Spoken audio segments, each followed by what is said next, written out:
Eric the Elf and the Children Who Saved Christmas. It was Christmas Eve, and Eric the Elf was just about ready for Christmas. He loved this time of year, with the merry singing, decorations, presents, and of course, all the lovely food. This year, he had been invited to have Christmas lunch with Griselda the fairy. He had never been to a fairy Christmas before and was very much looking forward to it. Eric had finished putting up all his decorations, and he had mixed a batch of spiced mead, using some of the honey the bees had let him have during the summer. He was just settling down by his fire to have a little nap, when there was a tapping at the window. Eric went to the window and opened it to find Robbie the Robin stood on the windowsill. Hello there, Robbie, and a Merry Christmas to you, said Eric.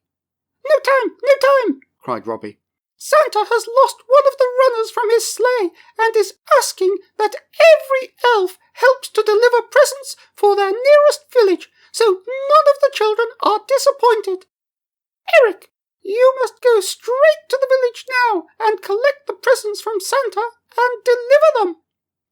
Eric was very taken aback and a little bit worried. But Robbie, I am afraid I am not a very magical elf, and I am not sure that I am the best elf for the job. Robbie shook his beak. I am sorry, Eric, but you are the only elf who can get to this village in time, so you will just have to find a way. And with that, he flew away into the night. Eric knew that whatever his misgivings, he had to answer Santa's call. This was because, many, many years ago, the elves had made a promise to Santa that not only would 100 elves go to his toy workshop at the North Pole each year, but that wherever they were, they would always be ready to help him whenever he called upon them. Eric wrapped himself up in his warm coat, pulled on his magical boots, which allowed him to walk quickly without ever getting tired, and he headed out into the wintry night. He was soon at the edge of the village, where he found Santa with a big pile of presents next to his sleigh, which was leaning over on one side, where the runner was all bent. Oh ho! Well, hello there, Eric, and a very Merry Christmas, he declared in his big rumbly voice, which made you feel that your ears were being wrapped in a duvet. I am so sorry to spoil your nap, but with my sleigh broken, I can only deliver the presents in batches. So, I am relying on you to make sure no child goes without a present. Eric stood up a little taller and said, Don't worry, Santa. You can depend on me. On hearing this, Santa climbed back into his sleigh and flew, rather wobbly, into the night. Eric looked at the pile of presents, and his nervousness at the task doubled, and then doubled again. Achoo! The noise came from the corner of the building, and Eric ran quickly to see who it was. Because of his boots, he was there in a moment, before the little children could run away. Bless you, said Eric, who always remembered his manners. Thank you, said the children together. They were wrapped up in Wellingtons, thick coats, long scarves, and woolly hats. I'm Alice, and I know who you are. You're Eric the Elf, because I saw you with Santa, said the little girl, in a voice that told Eric she could hardly believe what she had seen. Oh yes, and I am William. Pleased to meet you, said the little boy who was with her. Ah, yes, well, I am. And he is, Santa is, who he is, yes, gabbled Eric nervously. What was he to do? He knew he was supposed to do his job without being seen.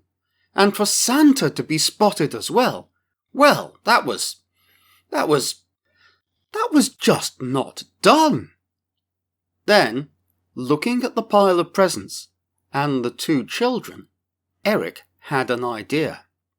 I wonder, Alice and William, how would you like to help me deliver these presents?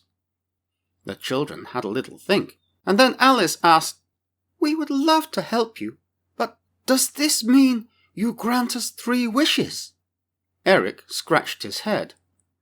Well, I tell you what, I will have a word with my friend Griselda, who may agree to grant you 1 wish, but I will give you a tiny bag of pixie dust, which will mean you can go silently into any house to leave the presents. They were both delighted. Oh, that would be wonderful, William declared. Between them, carrying the sacks of presents was not too much of a problem, because they were quite a bit bigger than Eric, and managed 2 sacks each to his 1. And so it was that Eric, Alice and William passed silently through the village, and left a present at the end of the bed for every single child. This, of course, included Alice and William themselves, who, it turned out, lived in the very house behind which Eric had met Santa, and on hearing them outside their window, they had pushed some pillows under their sheets, just in case anyone should peep in. As they climbed back into their house through the window, Eric told them to meet him after lunch at the edge of the wood to meet with Griselda the fairy. Eric slept very soundly that night after all his hard work, although Alice and William barely slept a wink with all the excitement. On Christmas Day there were squeals of delight all over the village as the children opened their presents. Eric found Santa had left him a beautiful new tea set, an everlasting Christmas cake in a tin, and a fresh bag of pixie dust to keep for emergencies. Eric could have wondered how Santa knew so much about what people needed, but he knew better than to ask. After the most delicious lunch with Griselda, and moving rather slowly after eating 6 mince pies, Eric and Griselda walked to the edge of the wood, where they found Alice and William waiting for them. Griselda was very pleased to meet the children and said, Eric has told me all about you, how you helped him, and that you have good and kind hearts. So, I am going to grant you 1 wish. What will it be? Alice and William thought for only an instant, and then together said, I wish everyone to have a very happy Christmas. And so it was that everyone did indeed have a very Merry Christmas.